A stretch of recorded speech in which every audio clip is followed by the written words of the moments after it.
drop the word Python on the group chat or the comment section. Drop the word Python if you guys can hear me clearly.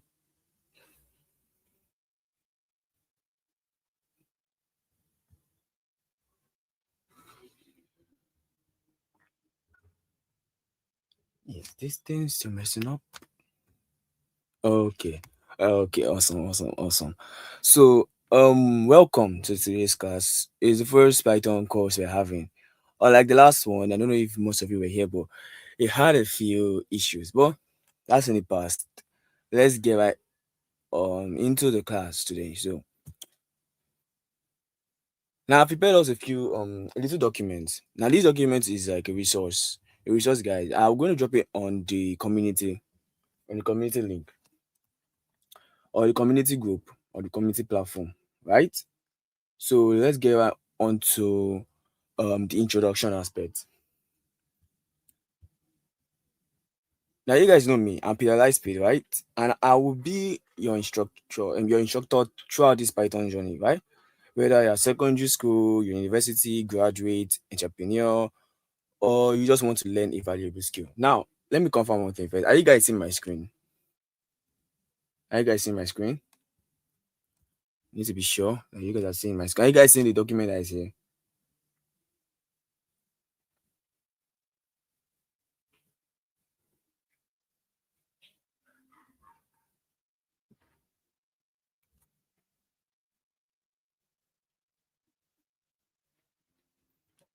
Can you guys see my screen? Let me drop it on the chat.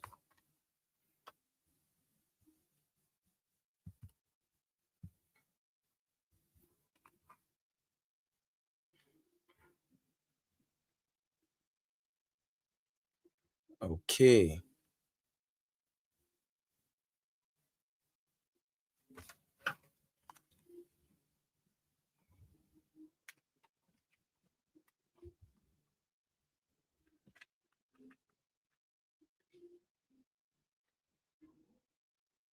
Okay, since you guys can see now, let's continue, right? Please, if there's any issue, if you're having any issue, have an issue with my audio, with my video, with sharing on my screen, please let me know. Okay? Please let me know. So now, um, you don't need to have any programming experience. This can be your first. You don't need to be a computer genius. Like you don't have to even know mathematics beyond the basics to get started. Of course, you have to know just few basics, but you don't need to know very large amount of mathematics. All you need right now is your willingness, consistency, patience, curiosity. Now, just like any other skill, right? Python is like programming is any other skill. If you want to learn basketball, saxophone, driving a car, speaking a new language, it becomes easier with regular exercise. You can't just master it one day. Now, I don't really like all this theoretical aspect, but let me just make sure that you guys get it straight. Now, this is a project-driven course. Now, this is not just like I'm not just going to spend months learning theory. We're going to build something useful first. You get like as you're learning, you are building. And this can be used, you can use it in your own daily life and you can use it as your own portfolio project. So instead of jumping into one huge project all at once, we build it step by step. I already mentioned this before. For example, now, when we learn variables, we store them student information, we learn conditions, we learn loops, we learn files. By the end of this course, you only understand Python. You will not only understand Python, but you will have built something that you can add to your portfolio. Wow. Now, the goal is not to memorize, it is to solve problem because a computer scientist's main goal or main purpose is actually solving problem. Now, let us get right into it. Now, who is this course for? The course is basically for you and I. Computer computer science students, complete beginners, university students, engineering students, self-taught, so on and so forth. Basically for you and I. Now this guide, now this is just a what is it called? You just have to use this guide. You can actually read this by yourself. I'll drop it on it. Now, I'll drop it on the community group. And if you are probably from LinkedIn, right? If you are from LinkedIn, I don't know about my community, send me a DM and I'll add it to my community. So let's continue. Now, before learning Python itself, we first need to prepare our programming environment. Now, if you want to become a professional chef, would you start cooking before buying your pots, knives, and ingredients? Nope, you won't. You have to prepare your kitchen. You have to prepare your appliances. You have to prepare your ingredients. That's how programming works. Give me a sec.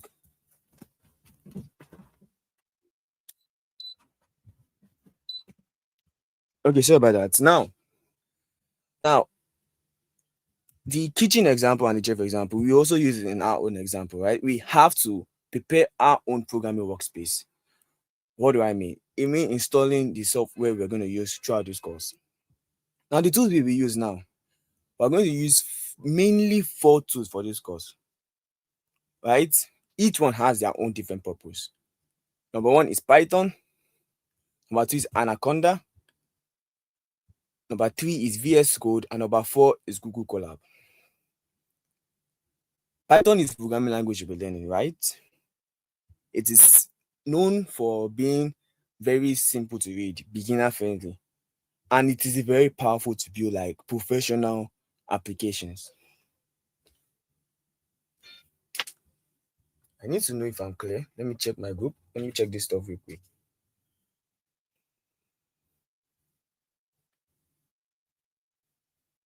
Okay, now what is what exactly is Anaconda? You might be wondering. Are we talking about snakes or are we talking about coding?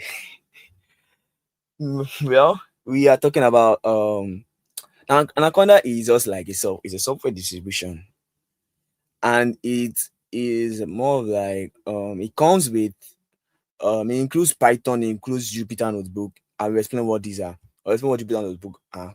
Conda and hundreds of useful libraries. Think of it this way: installing only Python is like building an empty toolbox, while Anaconda is like buying a toolbox that contains many useful tools. Let me explain a bit more clearly into a much more relatable example. Python is Python is more of like you buying a phone that hardly have anything installed in it. Why Anaconda is like buying a phone that already has the applications that you will probably need instead of you going back to reinstall them. So that's what Anaconda is in Python. It contains all the things that we're going to use in Python, right? It contains the libraries, it contains the necessary tools. Now to three is VS Code. Now often called Visual Studio is actually called VS Code, right? So it's Visual Studio that is the complete name. VS Code is just like the abbreviation. Now it is a code editor, right? VS Code is not Python. Now it's more of like you having um your diary, right? Your diary. What do you write in your diary? You write maybe if you're English, your other African countries or from other other different languages, right? You write your language on that your diary, which is a book, right? So VS Code is like that same book where you write your Python code, and it helps you do lots of things, right? You can go through this. It's actually very self-explanatory. Now, Google Colab. Now, for the sake of those who probably might not have a laptop or a computer, so Google Colab is a free online platform provided by Google that allows you to write and run Python code directly in your browser, which means you can use your Android phone and follow me as I code. But the thing about this is that it's good for beginner stage, but it's not actually good for doing very advanced projects and the rest and the likes. So because I try my best, I have found every possible way, but Google Colab is the only like very convincing or very easy tool that any beginner can use from their phone. And it does not even require to install it. Just go to your Chrome and search for Google Colab. Let me show you that right now. Just click Google Colab, right? Click on Google Colab.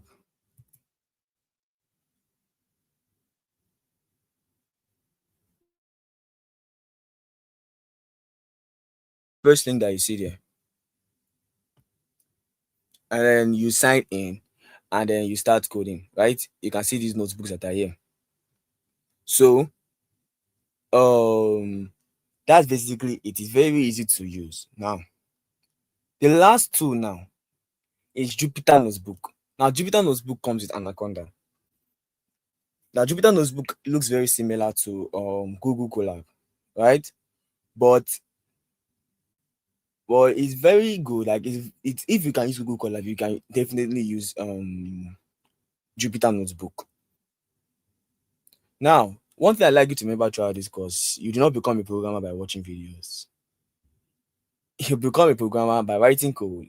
Now, watch. There are times that your code it won't work. I'll say this again and again. Your There are times your code will not work. You'll be seeing error messages you have never seen in your life. You'll be like, "What is this?" And it's normal. Like, trust me, I've experienced that a lot, even after years of coding. But the thing is, just learn how to read them, understand them, and fix them together.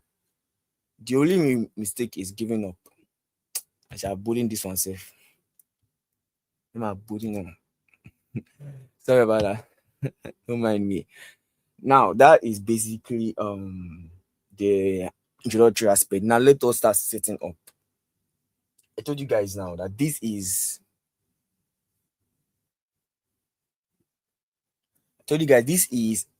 a project driven course. So this video is going to be uploaded on maybe YouTube, right? It's going to be uploaded on YouTube, and you can also come back and watch it on LinkedIn. I'm going to show you guys how to install Anaconda. Okay, go show you guys how to install Anaconda. Now the thing is, I can't show you guys how to.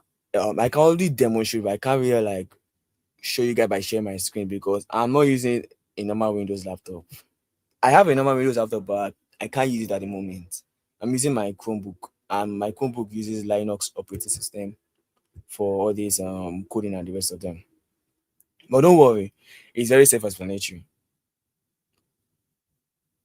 Now I've explained what Anaconda is, right? But if you do want to look, can look through this and you can know more about Anaconda. So let me just keep on moving. Now these are the basic computer requirements because you cannot just install Anaconda in any house system. Okay. Now the first thing is that if you're using a Windows, I know that most of us here are using Windows, right? There are some that are using Mac and there are some that are using Linux. The first thing is that you have to check your Windows version. Is it 10 or is it 11? It has to be one of these two. And the RAM, which is random access memory, right, has to be at least 5 gig. But it is, I'm sorry, 4 gig, I mean. But it's recommended that you have 8 gig of RAM storage, right? And at least you have 5 gig of free storage. Like your computer has 5 gig of free storage that you can still install up to 5 gig worth of files. I have to have stable internet connection. While for Mac, um, now, you just need Mac OS 11, and basically the same thing as what Windows need. For Linux, you don't really need anything. Like most modern Linux distributions are supported. Now, this is the website that you're going to go to. Okay, you click on this website, and then it will take you to Anaconda. Okay, now let me just click on it. Let me just click on it. So I'm just going to copy this link. So I'm just going to right click. Let me just copy this, copy link, and I'm going to paste it here.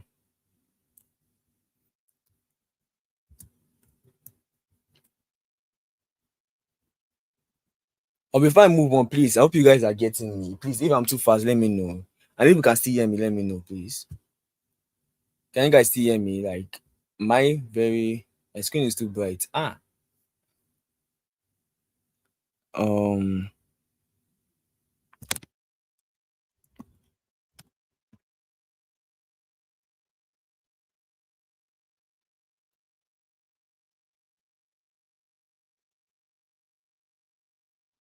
so before I move on, can you guys still hear me?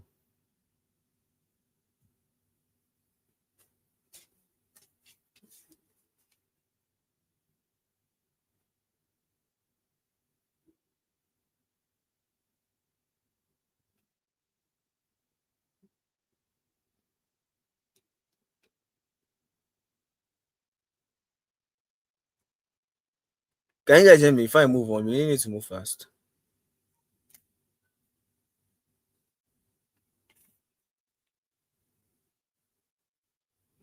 So before I move on, can you guys hear me? Okay, okay, okay, okay. Okay, thanks, Latif. So now wanted to continue the Anaconda distribution, right? And wanted to download Anaconda. So just click on this get started here. And there are some few FAQs. We'll address that. I know.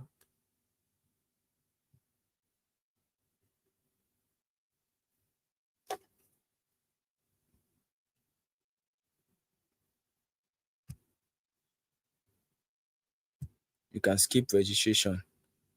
You see that little thing there, you don't need to sign up to download it.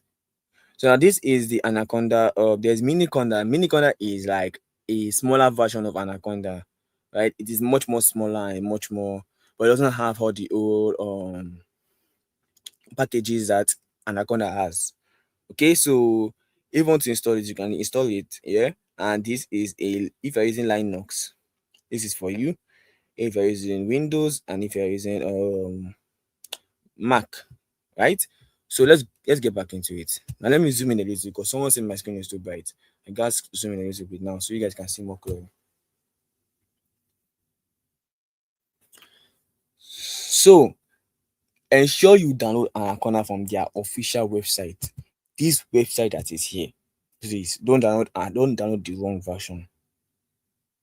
If not, who knows what's happened to your system. So download from their official website. And number two, choose your operating system like I've showed you already. Then you download the installer. Now, to be honest, Anaconda is a very large file, so it will take some time. So please have good internet, have space on your laptop, and be patient. It will take like 15, 10, 30 minutes, who knows, depending on your internet speed. So after you download, after it has finished downloading, right? Open your download folder. You should see something like this. And this is for Windows. Windows is exe file, Mac is pkg, while Linux is sh. Okay, now it's not going to be this exact number, so it might not be 2025. It can be different. So if you see a different version, keep on going. Now, what next? You double click the installer. You There will be this prompt saying that do you want app to make changes? You say yes. Just keep on clicking next, yes, yes. These are just basically all. Now, this is the one I want to address now. Add Anaconda to my path environment variable. And the other is register Anaconda. And these are the things that you'll be seeing. Register Anaconda as my default Python. That is basically it. Now, first, for beginners, it's generally fine for you to leave it unchecked, right? But it's much more safer for you to put this register Anaconda as my default Python, right? We'll still be able to use Python through the Anaconda prompt from the VS Code, right? So that will be explained very, very, very, very more. Like I'll explain it more later on.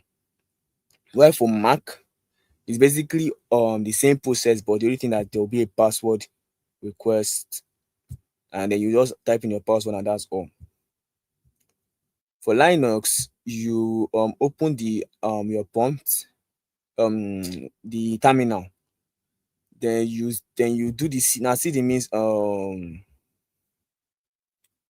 C drive, right? C drive, downloads folder. So you will now run so and so this particular name of the file, and then you press enter. Then you read the license. Just keep on going, keep on going.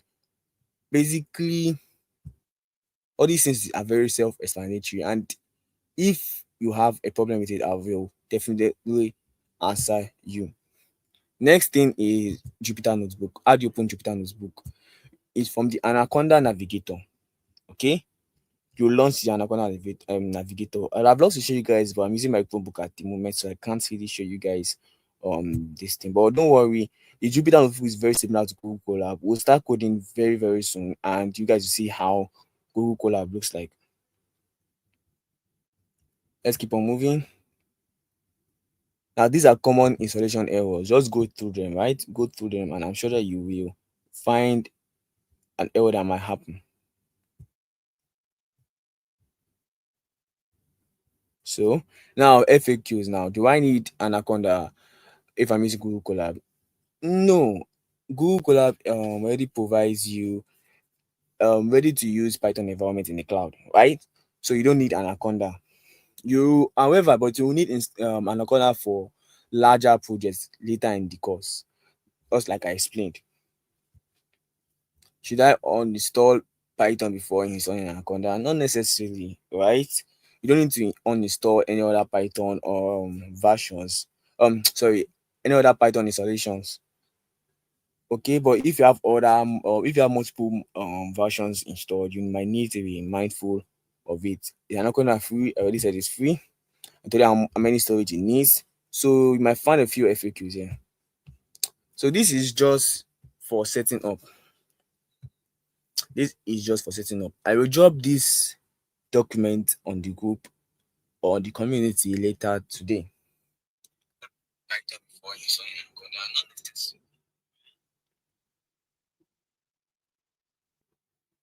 So let me just confirm if I'm going around. So if you have any question, let me know. Before I move on, let me know. Do you have any questions? Let me know. Because we're about to move to the coding aspect. Do you have any question?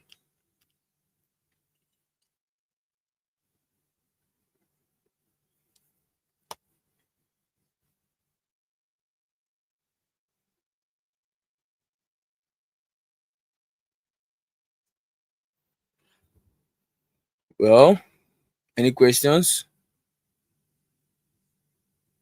Hmm.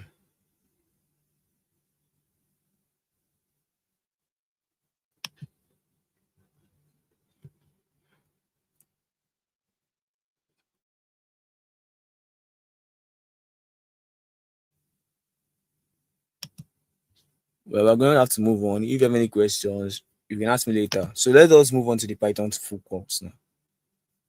Now, this drive has been shared on the community for quite some time now. So let us load up and we'll start. I'll start explaining everything I need to know immediately. Okay, not for now. Okay. Okay.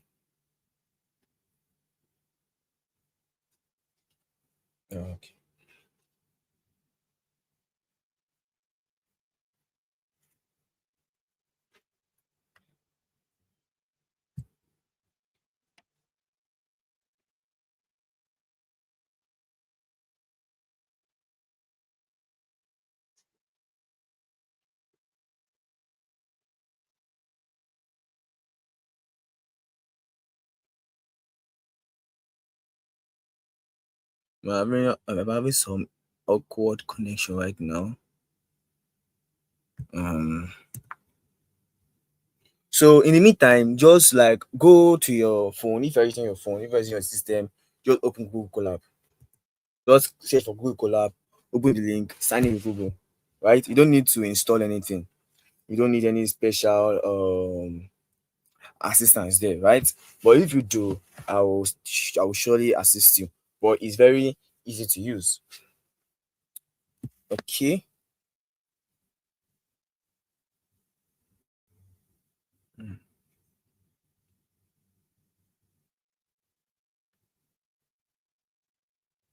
Sorry for the delay.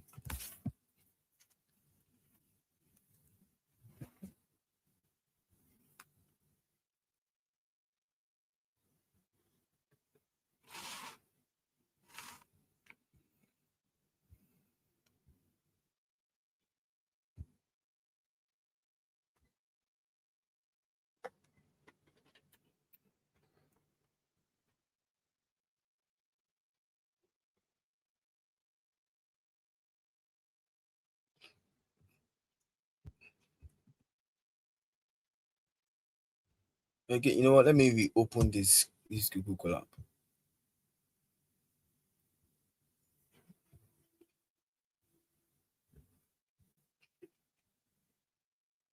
You guys give me a sec, right? Give me a second.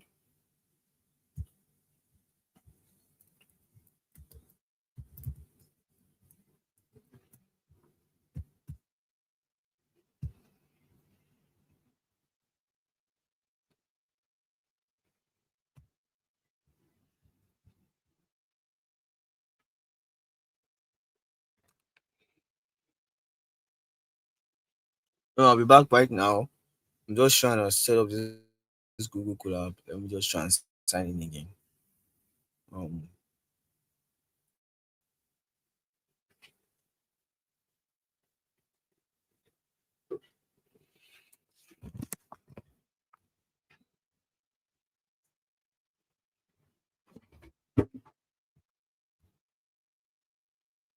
it's still missing.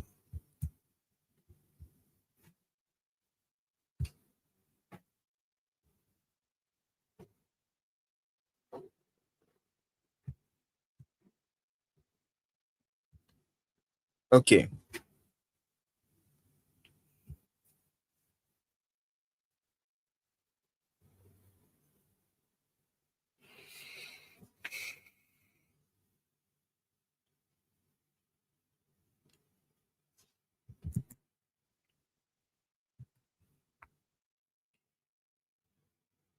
Um,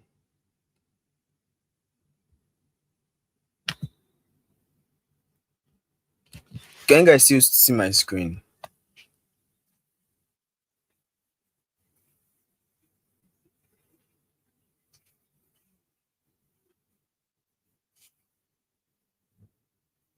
Can you guys still see my screen?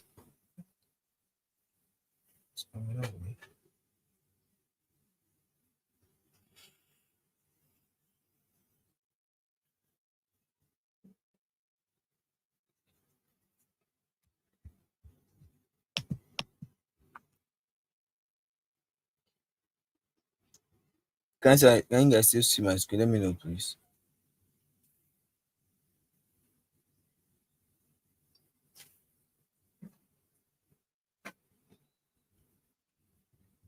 Hmm.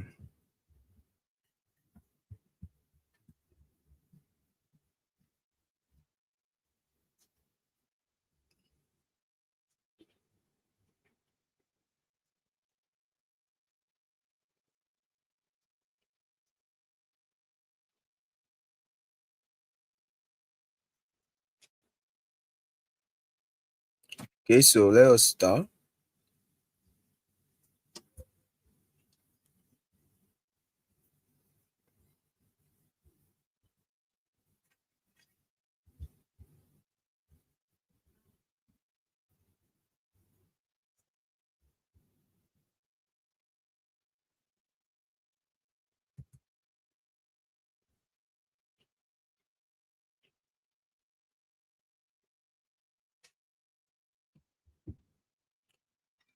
Okay. Now this is how Google Colab looks like, right? This is how Google Colab looks like. So let me okay, you can see my screen. Sorry about that. You can see my screen. Sorry for the delay. Um now let us start. Now the first thing I will hear was, what is an expression? An expression is a piece of code that produces a value. Now just like you write something and it gives you an output, or it gives you a value, right? Now, a syntax error is a kind of error that is due to bad syntax or bad grammar in a code. Just like how you have your normal English. For example, if I want to say, um, I am going to Lagos tomorrow, and I like made a blunder and said, I am went. That feels so well saying it. But you get what I mean. You get what I mean? That is bad grammar, right? You don't say that in English. The same thing with Python. You don't see that in coding. They are syntax error, which means you made a blunder when coding. Now the next thing I'm going to discuss is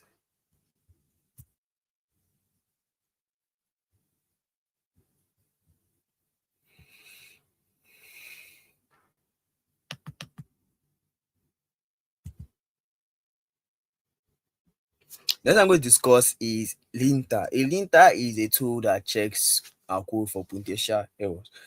It's more of like it checks your code. It shows you if there are any errors in your code by indicating.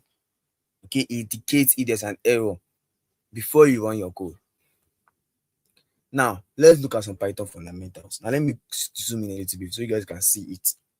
Okay. Now this okay now this are just various. So if I just come in, I will just starting the real coding aspect. Okay. Now these are just I'm going to explain it one by one. Now first I put this is x is equals to 10. Now x is a variable and 10 is the value, which simply means x contains the value 10. So the same thing here. I created a variable and I named it student underscore count. And I said it's equals to what? 1000. That's a variable. Now 10 is what? 10 is actually an integer. Okay? 10 is an integer. What are integers? They are integers and whole numbers. They are whole numbers. They are numbers that don't have any decimal point. Well, this is a float. And next is Boolean. What is Boolean? Boolean are true or false values, right? While strings are just basic characters, right? And you put them in quotes to indicate a string. Now, print statements now. If you want to print, for example, now this x that is here now, let's say I want to print the value of x. So I'm going to type print, then I will add my bracket and I'll add x. Then click on this triangle here.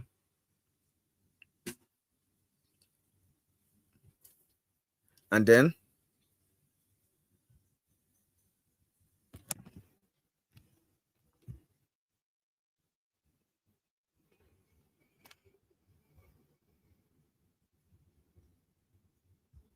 now as you can see, 10 was printed, which is the value of x. The same thing that I did here. I just included the name of the variable. Now I explain data types here more. As you can see, integers, these are your basic whole numbers. Floats are decimal numbers. And if you want to check the type of a particular data type, there is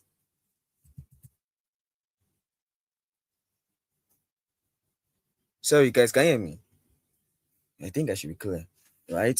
Now you can use this particular attribute called type and then put it in brackets, right? Type in brackets the what's it called, the data type or the value. Now remember we use x here, right? And we say x is equals to 10. Now let us use it here. Let us check the type of x. So I'm just going to replace this 3. Hope I'm not too fast. Hope you guys are getting it.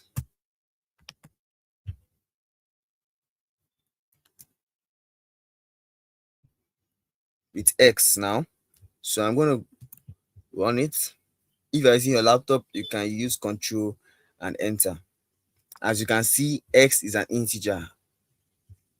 Now let us move on. These are self-explanatory.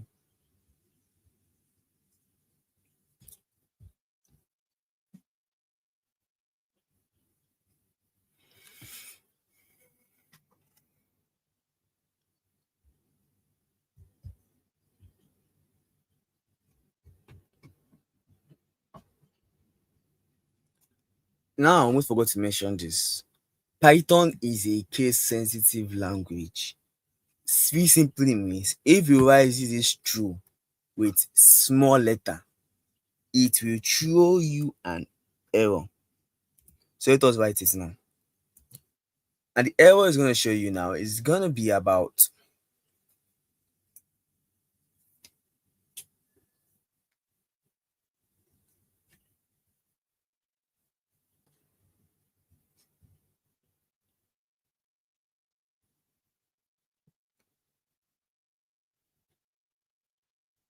now, as you can see, it's going to be a name error. Okay, because Python now is seeing it as a variable.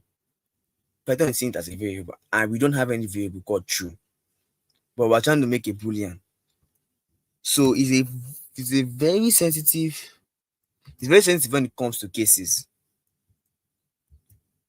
Same thing with this print now. Remember I told you about syntax error, right? So let us put PM. Let us print it out. And it's going to show us an error. And let's see what the error is going to be about.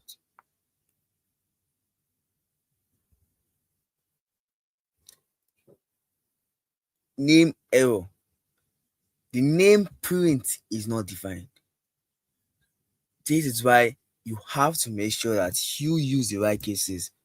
And probably ask me, Peter, when do I use the right cases, right?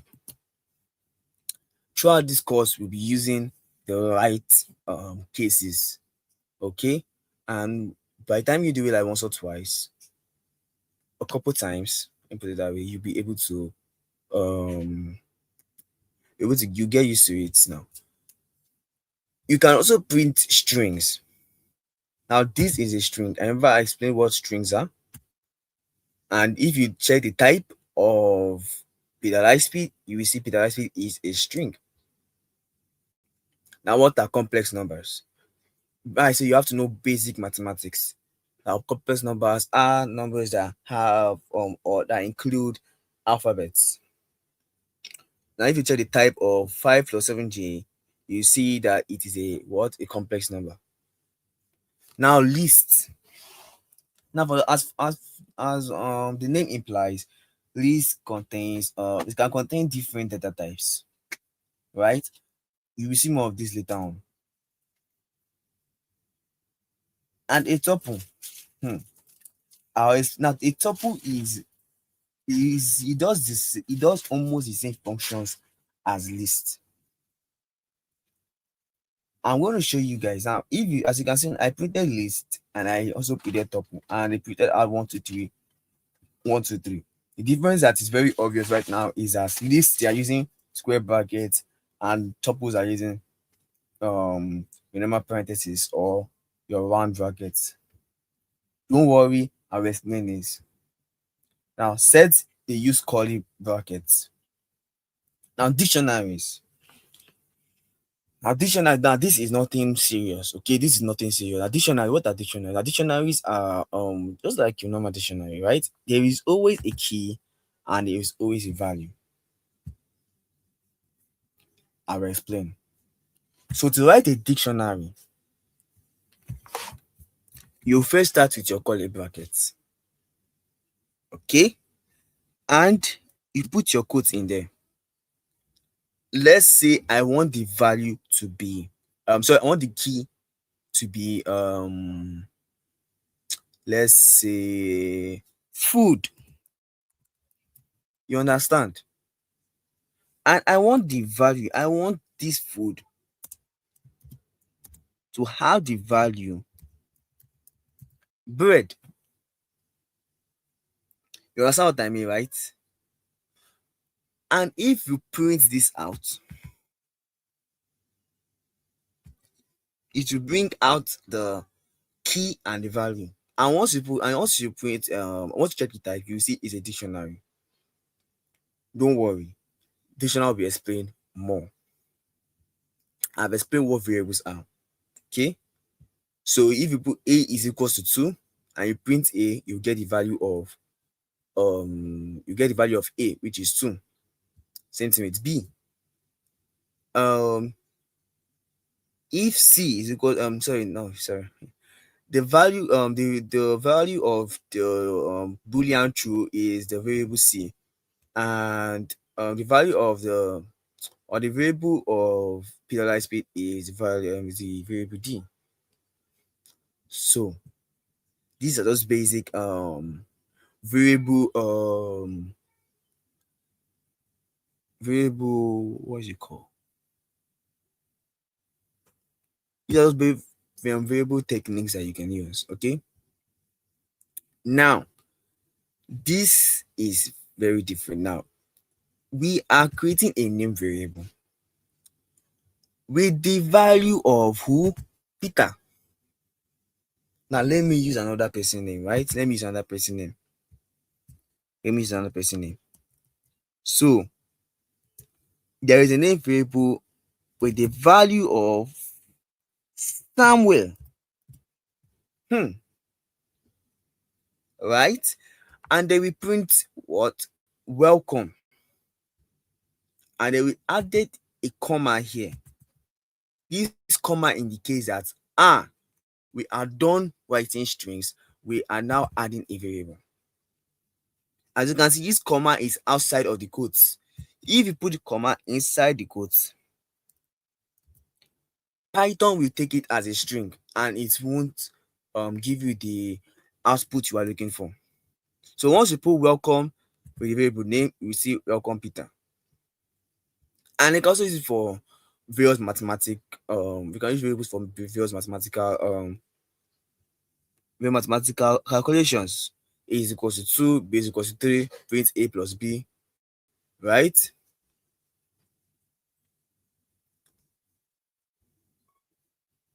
Now there is dynamic typing, then there is integer, and there is static typing.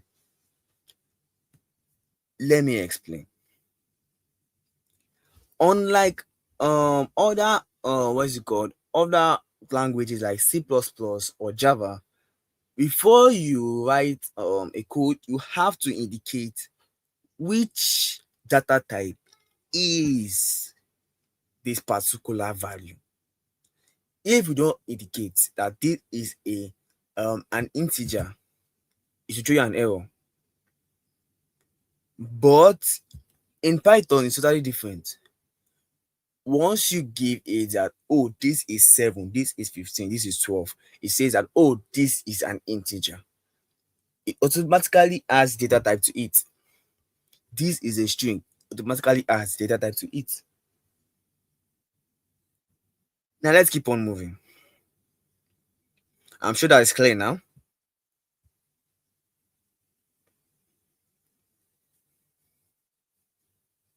Now, this is also some variable techniques now. A is equals to 1, B is equals to 2, C is equals to 3. This is actually just long and messy code. Just separate them in commas and add the value correspondingly, right? So you add 1, 2, 3, and 1 be assigned to A, 2 be assigned to B, and 3 be assigned to C. Hope you guys are getting this. If you have any question, please let me know. Same thing here. This is another example. But instead of using commas to separate them, you use equals to sign to separate them. If you are assigning three types of variable to one value. Let me check my time. Okay. Now, I'll soon be done with today's class. So let's get prepared. Now, keywords and another keywords and identifiers. These are just basically syntax rules that you should know. Okay, you can't start with a digit. You can't put 1 or 2 in front. You can't put 8 here now or 5 in front of your variable name. It will show you an error. As you can see, the red line, right? Instead, you add it after, then it will show you any error.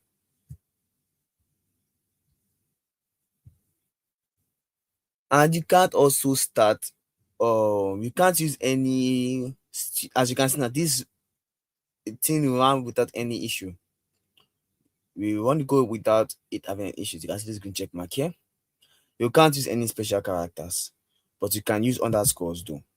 Okay, you can't use special characters, but you can use underscores. Underscores are very commonly used, and people use it a lot in coding. As you can see, it didn't show us any error. But if I'm to okay, sorry about that.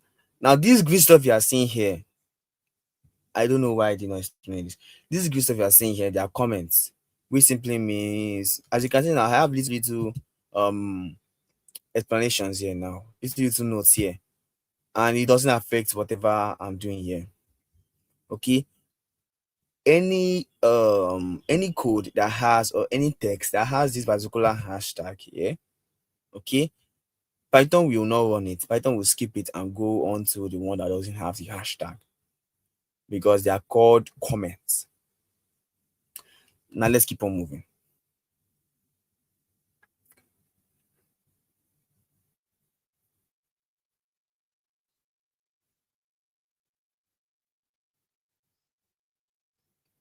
Now let me explain this static and dynamic more.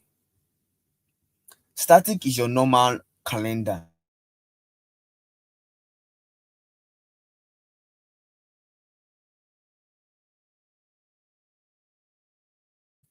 They are normal weather apps.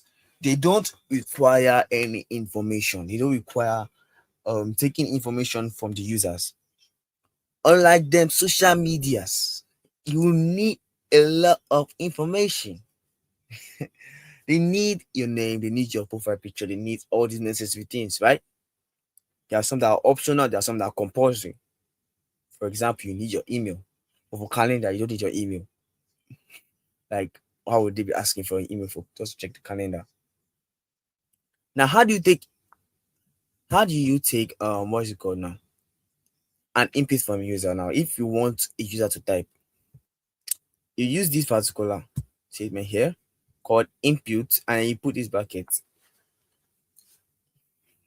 And then you can see the little square here. We can type bunch of things here. This is what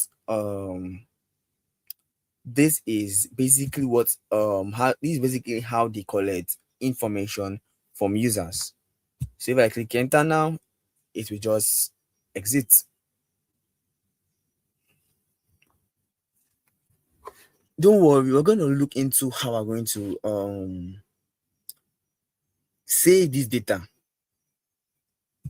Now this is what we typed, right? Now let's keep on moving. Inputs can also be stored in a variable, which simply means if I type if I want this code right here now, and I say Peter. No. Let me not use my name anymore. Let me say, I don't know who is Francis. Francis. Yes. Hey. And I press enter. Now, no error. Now let's print var. Now click on this. And as you can see, it's printing the value. We saved data. Now, unlike this particular one that we did here, it wasn't saved to anything. But here it's saved to the variable name called var. And you can also check the type of variables. I showed you how to do that before. Now, if you want to reassign a data type to a want to assign data type to a particular data type, for example, now this var here is a string. Now let us change it back to a number to avoid any issues. Should we do that? Should we do that? Time is not on our side. You know what? Let us move ahead. But this is if you want to assign variables, you use float. Like you can type the float data type out. The same thing with integers int. Want to do string s str. You understand what I mean, right? And then once you print the type, it definitely change. Now, if you want to like, because now remember this doesn't have any it doesn't have any placeholders, right? It's just any inputs. I remember there was nothing showing there.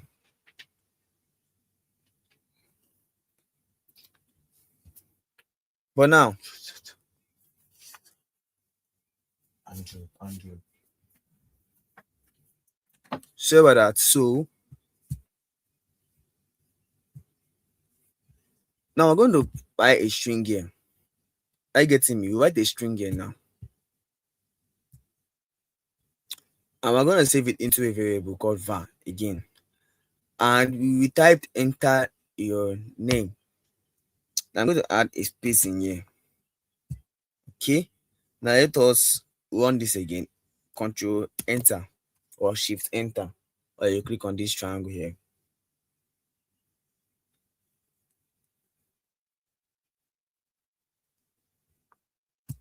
Now as you can see, it is showing me enter your name.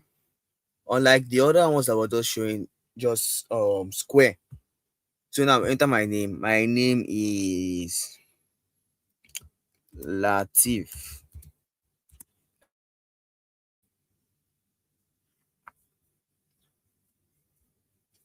And now it is saved to the and now the name or the value Latif is saved to the variable name called var.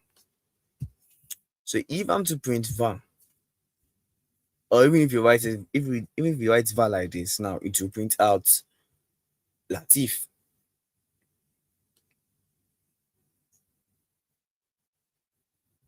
Now I hope you guys are getting me. You can see now it's printing out the value Latif. If I'm moving too fast, please let me know. Are you guys getting what I've been doing so far? If I move on.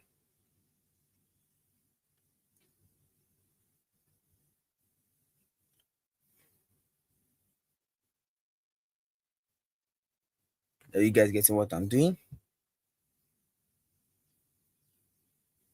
Do you have any questions if I move on?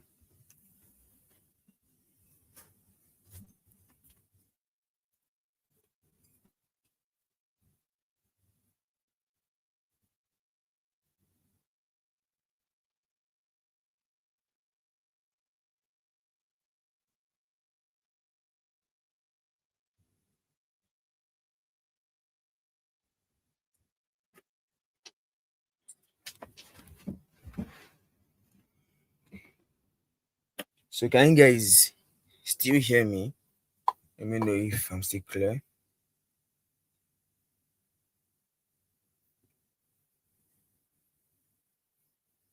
Just react. Okay, if you don't want to type, just type. Just click on that thumbs up button. Let me just see.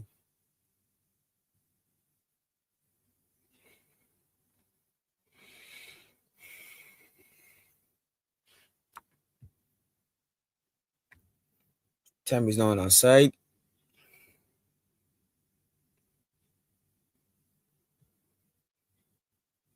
Okay. So I'll take no response as a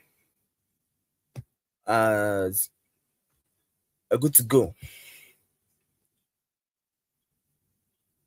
So let me give her like 5 seconds to digest what you just did. Just 5 seconds. Now let us move with more light speed.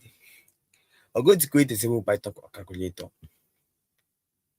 Now let me let you guys know. I'm not going to explain everything in this document from beginning to end. I will assist, but in like I might just use this document for like for this class and maybe the next. The third or the fourth, we will start building the smart study assistant. Okay. We are following gradually. Okay, okay, okay, okay. That's awesome. That's awesome. It seems like the network is a little bit slow, so I guess responses are dropping a little bit slow. Well, let us start this calculator. I've taught you guys about input. I taught you guys about variables. I taught you guys about print statement. I taught you guys about addition of variables. I taught you guys about reassigning a variable. Now, this floats here. Now, why am I adding floats? The main reason why this float is being added here is so that we can have our output in decimal. So we created, and this is a simple pattern. It does one operation with addition, and it returns the result in the console, which is our output here. We create the variable called num1, and we added the input, and we wrote enter your first number. I already showed you guys how to do this, right?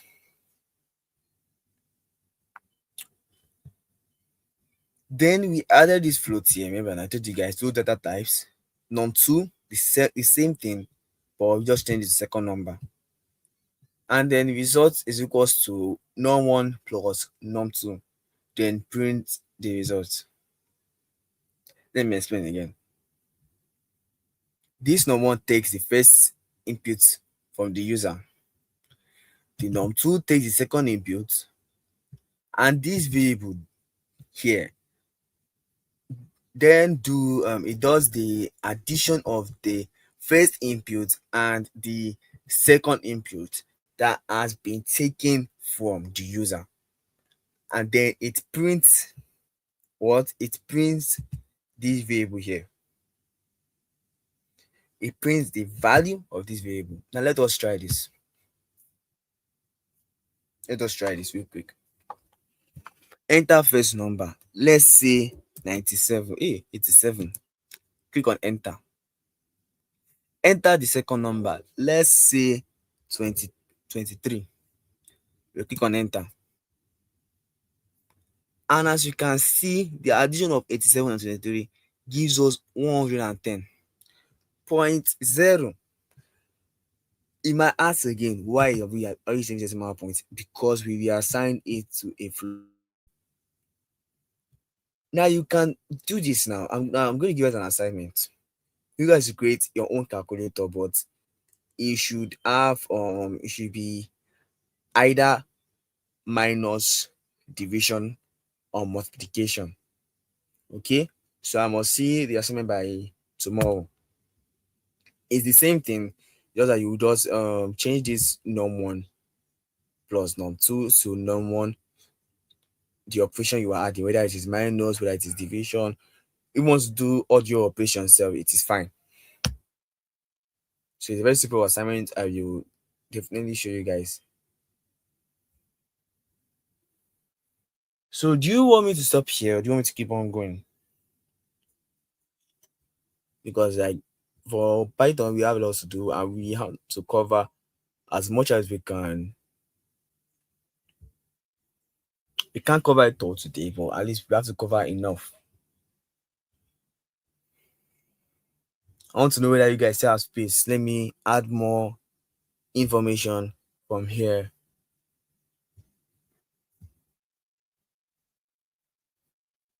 So let me know if you guys want me to continue.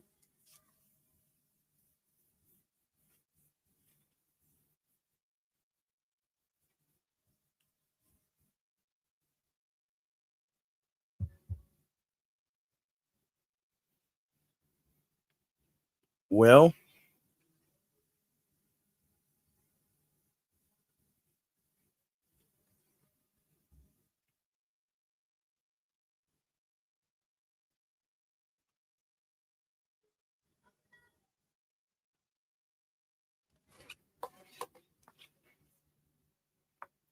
I hope you guys are enjoying the class. You guys are enjoying the class. Might feel like a lot right now, but it's a gradual process. Little by little, you'll get it. If we had jumped back into the project like immediately, you guys would have been very overwhelmed. That's why I decided to use this particular notebook here to give you guys the foundational knowledge.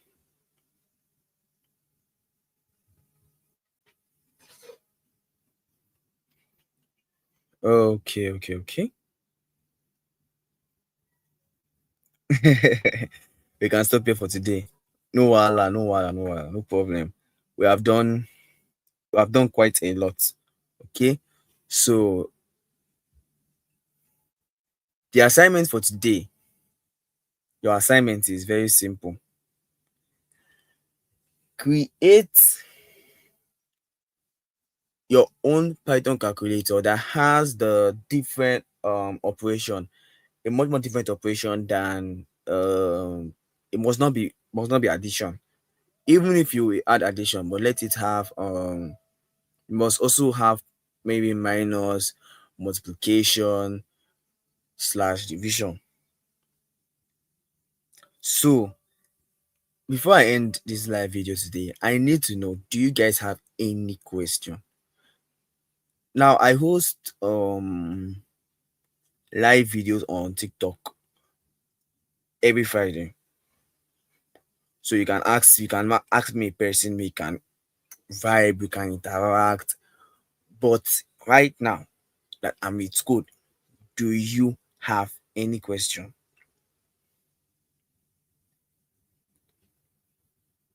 I can go over it again. I'm not going to go because this one I'm sure you guys after seeing this one, I probably like killed it.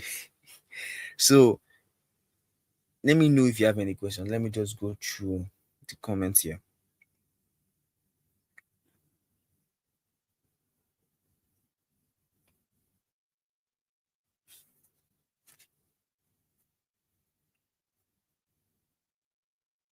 Okay.